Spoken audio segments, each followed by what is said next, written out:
Hey friends, hope you are well. Wanted to talk to you today about a story that's found in Matthew chapter 9 as we think about a community that might form, a community that we might want to be a part of. Want to think about this story that's found in Matthew chapter 9, starting at verse 9. It goes like this: As Jesus went on from there, he saw a man named Matthew sitting at the tax collector's booth. "Follow me," he told him, and Matthew got up and followed him. While Jesus was having dinner at Matthew's house, many tax collectors and sinners came and ate with him and his disciples. When the Pharisees saw this, they asked his disciples, "Why does your teacher eat with tax collectors and sinners?" On hearing this, Jesus said, "It is not the healthy who need a doctor, but the sick. But go and learn what this means. I desire mercy, not sacrifice.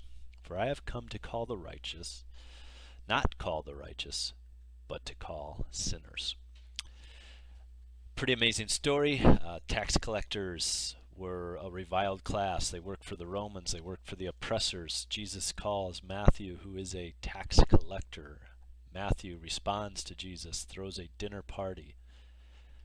The religious folks see Jesus eating with Matthew, and Jesus gives them this rebuke to learn the meaning of an ancient saying from the ancient Hebrew prophets that what God desires is mercy, not sacrifice.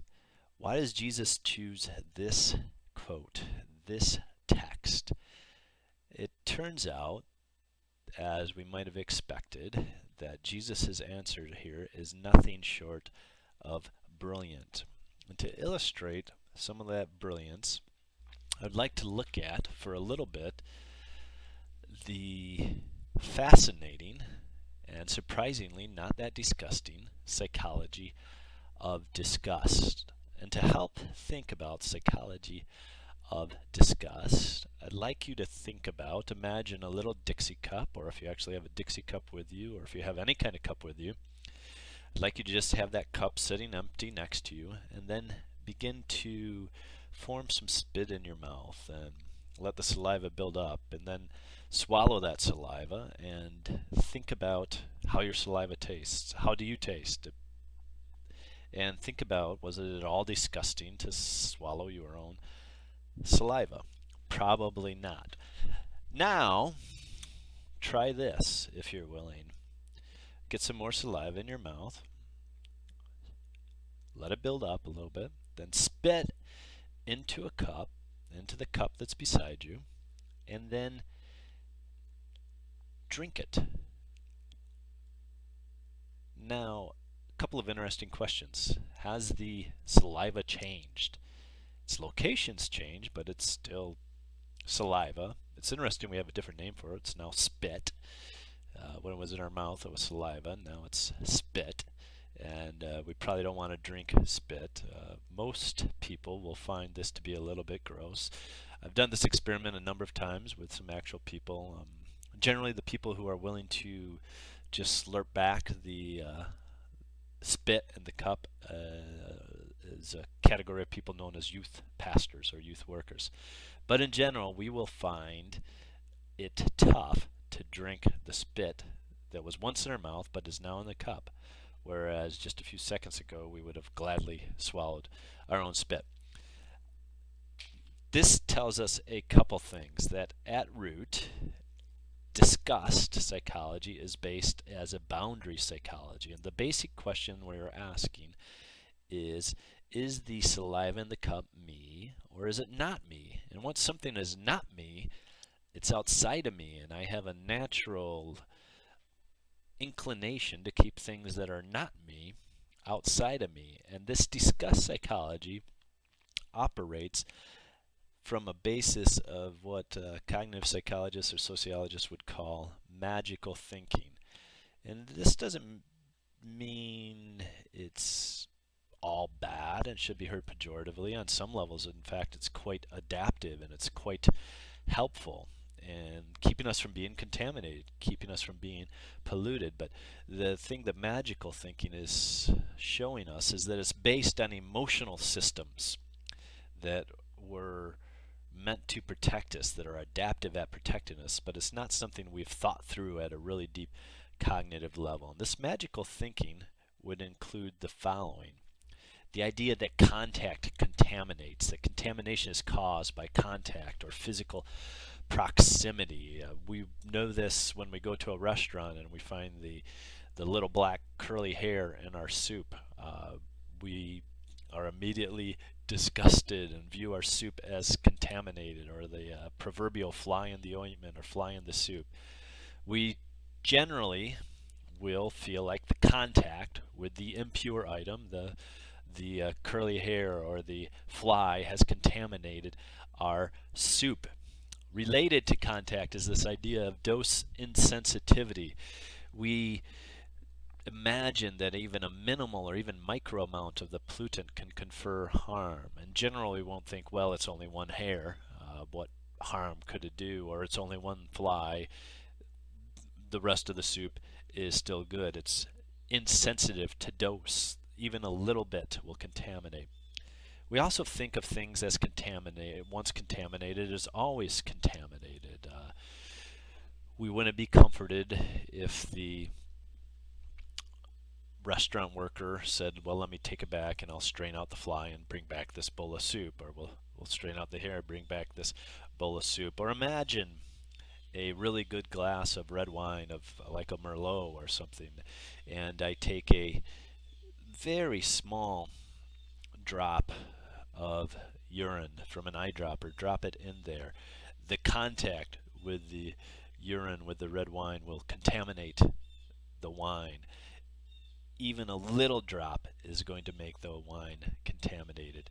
And even if I were to assure you I could run it through a filtration system, psychologically we would have a very difficult time drinking the red wine. And then there's this idea of negative dominance, and that's when a pollutant and a pure object come into contact. The pollutant is stronger and ruins the pure object. The pure object doesn't render the pollutant acceptable or palatable. We could reverse the wine and urine experiment. We could think about a nice big cup of urine for a urine sample, in which we drop a really minuscule amount of really delicious pure red wine. Our thinking will simply not allow us to imagine that the one drop of red wine has made the urine now pure. So I find all this really quite fascinating, quite illuminating to think about. But the question is, why even think about this? And here's the chilling answer. Richard Beck wrote a book called Uncleaned. He's an experimental psychologist. And in his book Unclean, he says the reason we must think about this, and the reason this relates to Matthew 9, is that the magical thinking found in contamination judgments and discussed psychology is regularly imported into the moral, social, and religious domains. And so what we begin to believe, what we begin to think, and the religious word we'll often use is holiness. That holiness is a boundary that's separating me, the holy person, or us, the holy group, the clean, the holy, from the not me, or from the not us, from the unclean, from the impure. This is holiness as a boundary, and when holiness becomes a boundary between the clean and the unclean, the magical thinking found in discussed psychology will be at work. And we see it very much at work in Matthew chapter 9, and this is why Jesus is telling the religious leaders who would have viewed themselves as pure to learn the meaning of this, that Jesus says God desires mercy, not sacrifice. In pulling in mercy, not sacrifice, and quoting this ancient quote from Hosea, Jesus is leaning on a tradition within the Hebrew scriptures known as the prophetic. And the prophetic is juxtaposed against a priestly tradition. The prophetic tradition would have been standing for embrace and for mercy and for hospitality, for the welcome. The priestly tradition would have been standing for sacrifice, and sacrifice within the Hebrew scriptures was a means of cleansing. It stands for holiness as boundary, separating the pure from the impure, the clean from the unclean. And Jesus here is clearly siding with the prophetic tradition. Beck says that in doing this, he is surfacing a real lived tension in the people of Jesus' time. And he says it like this, that there is this question of which tradition, priestly or prophetic, should guide the life of Israel. And to be clear, this is no false dichotomy. The issue isn't logical. It is rather a conflict, a fundamental disjoint between the lived experiences governed by either the priestly or prophetic impulses. When it comes to moral discernment, the two impulses, in a fairly lawful, regular fashion, point in opposite directions, and Israel, individually and collectively, had to choose which way to go. And Jesus is clearly throwing his weight behind the prophetic tradition that invites people to embrace mercy and not sacrifice, to embrace hospitality and not the setting of boundaries. To help illustrate this, I want to imagine an organization which allows, for the sake of our imagination, let's imagine a baseball team. And in 2015, I'm a part of this baseball team. And this baseball team is a religious baseball team, so it's seeking to honor the scriptures. But nonetheless, in 2015, this baseball team allows me to play at my current BMI, which most doctors would consider to be overweight, less than healthy, of 26.6. I nonetheless get to be on this baseball team. I get to participate. I get to take the field. I get to play. I'm a part of the team.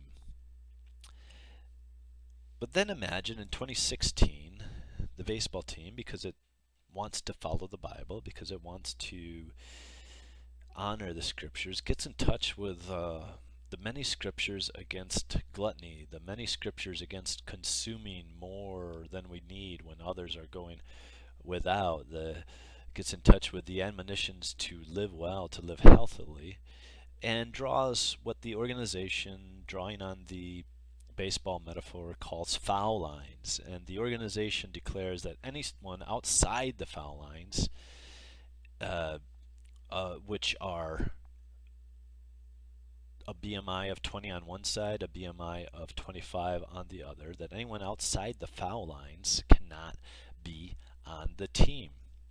And thinking through this metaphor, with this boundary, with these foul lines, then anyone outside the foul lines is going to be, by definition, foul. So while I was on the team in 2015, when the team takes the field in 2016, I will be, by definition, outside the foul lines. I will be in foul territory. I will be foul in 2016 because of the foul lines of only those with a BMI of 20 on one side or 25 on the other are allowed to take the field. Now this has fairly obvious noxious implications in our social settings. Those who take the field will, of a psychological necessity, view themselves as pure and view those as outside the foul lines as impure.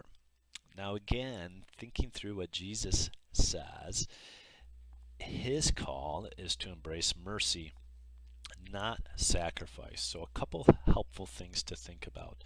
Mercy entails embrace. Within mercy, holiness is framed as repenting from the knowledge of good and evil, repenting from the knowledge of labeling somebody as an outsider, as somebody as a sinner, and those on the inside as the good, as the pure, as the clean.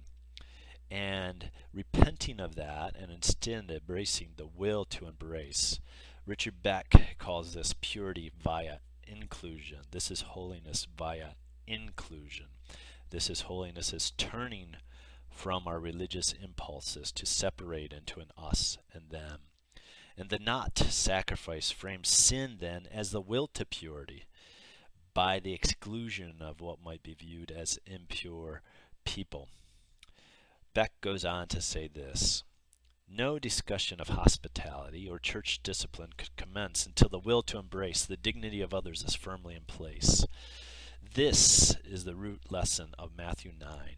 No conversation about sin, purity, holiness can begin until human dignity has been secured beyond all question or doubt. Discussions of purity and sin cannot be primary discussions. So, what are the implications of this? Here, perhaps, is the most important implication, and that is because of the psychology of disgust, I am simply psychologically compromised. And that in order for me to move forward as a person of embrace, as a person of hospitality, it will be with the assumption that I am psychologically compromised, even in ways that I don't feel compromised, that I have within me this impulse to separate me from other people, to view myself as the pure person, to view myself as the person who's in the right, and that I am psychologically compromised. Or as Jesus said it told in other parables, that my impulse to sort people into categories is compromised. So Jesus gives us this amazing teaching in the context of eating with people who the religious people would have viewed as impure. He teaches us to desire mercy, not sacrifice. And this word desire is key. This is a way of learning that's an effective type of learning. It's learning the emotional wisdom of being willing to embrace all people. It's learning the emotional wisdom of recognizing that I am psychologically compromised and that my impulse to sort and categorize and label people as us or a them, as a me or a not me, compromises the very heart of the gospel and the welcome to the table. So, friends, as we move forward, I am convinced that embracing mercy, not sacrifice, as a central principle of interpretation as we think about the Bible, as we think about Scripture, as we think about who is welcome at the table, who's welcome to join in communion, who's welcome into the community of Jesus, this tenet of mercy, not sacrifice, will be central. So what are your thoughts, friends? What are your feelings? What are your questions? What is helpful here? What needs to be filled in? What in some of our current religious practices might be harmful? What might need to be changed? Love to know your thoughts. Love to know your questions. Love to be on a journey with you of embracing mercy, not sacrifice. And now, may you and may we be a people who embrace mercy and not sacrifice. And may grace and peace be with you.